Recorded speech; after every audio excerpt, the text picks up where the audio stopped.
ஒரு பத்திரிகையில பக்கமே விளம்பரம் வந்துகிட்டு இருக்குது. திராவிட முன்னேற்ற கழக ஆட்சிக்கு வந்தவர்கள் 11.19% இன்னைக்கு பொருளாதார வளர்ச்சின்னு. அத்தனையும் பொய்.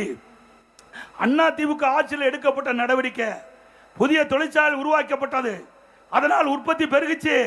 அந்த உற்பத்தியை கணக்கு காட்டி இன்றைக்கு இந்த ஆட்சியில் பொருளாதார வளர்ச்சி என்று ஒரு தவறான பொய்யான கணக்கை வெளிப்படுத்தி இருக்கிறார். இன்னைக்கு விவசாயம் 65% விவசாயத்தை நம்பி வாழ்ந்து கொண்டிருக்கிறார்கள். அந்த 65% விவசாயியுடைய பொருளாதார வளர்ச்சி வெறும் 3%. கொரோனா காலம் அண்ணா திமுக ஆட்சி 5.5% விவசாயியுடைய பொருளாதார வளர்ச்சி. இதை ஒப்பிட்டு பார்க்க வேண்டும். அனைத்து இந்திய அண்ணா திராவிட முன்னேற்ற கழக ஆட்சியை பொறுத்த வரைக்கும் மக்கள் கஷ்டப்படல, துன்பப்படல, துயரம் படல, வேதனை அடையல. இன்றைக்கு திராவிட முன்னேற்ற கழக ஆட்சி வந்த பிறகு அவர் குடும்ப ஆட்சியாக மாறிவிட்டது, வாரிசு அரசியலாக வந்து விட்டது.